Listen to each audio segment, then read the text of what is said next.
My name is Katja Bulic, and I'm a registered psychologist in New South Wales, Australia. This episode, I would like to continue talking about worry and give you some information about other ways that you can help yourselves during this difficult time where some of you might be in isolation or without a job. So, continuing from the previous session when we talked about maintaining balance and ensuring that we do activities that include evoking feelings of pleasure and joy and also achievement and connection, the next thing that is also really, really useful to do in terms of maintaining our well-being is keeping our mind and body active. So, this is a perfect opportunity to perhaps extend your mind and your skills and do something that is going to challenge you and also keep your mind quite active. It's all fine and good if we want to spend a day or in our pajamas watching a Netflix series. But if we do that day after day after day, you can see how we might actually start not feeling that great. So keeping the mind and body active is really important. Body too. I mean, even if you're not the biggest fan of exercise, you can do something to keep yourself busy. In the physical sense. So it could be even cleaning a house. I mean, that would be an activity that would engage all of your body. If you are keen to do exercise, you can also set yourself some challenges or goals and say, okay, in 2 weeks' time, I want to be able to do 50 sit ups, right? What this will also do, so keeping that mind and body active, it also going to give you that sense of achievement that we talked about before when we spoke about having a balanced life.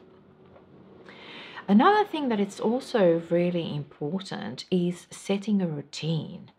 So if you are staying at home all day, every day, try and wake up at the time you normally wake up.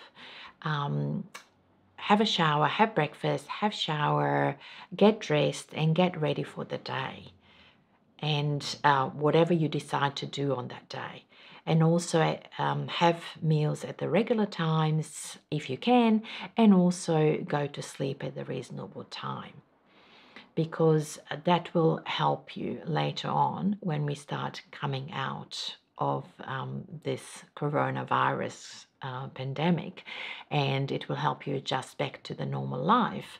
But at the same time, having a structure in your day is making your days more manageable. Another thing that I think is incredibly important is practicing gratitude. No matter what the situation is, there is still a lot of things we can be grateful for.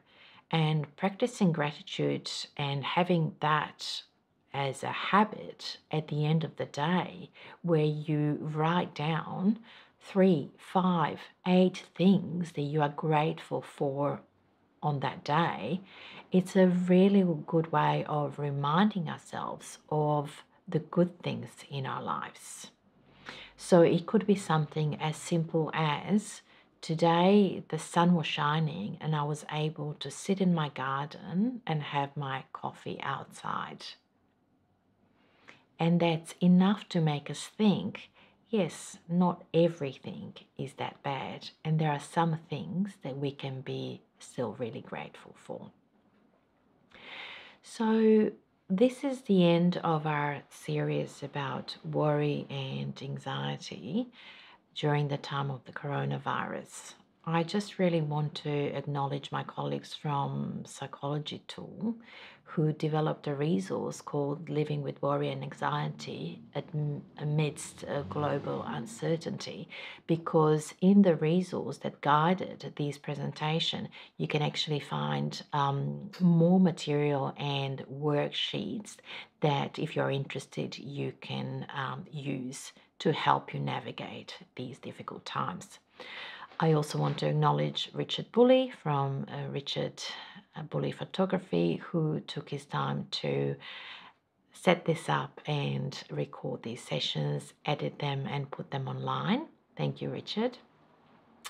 And if you would like to have more information sessions about different topics that you think would be useful for you, please feel free to post a comment and we will do our best to accommodate.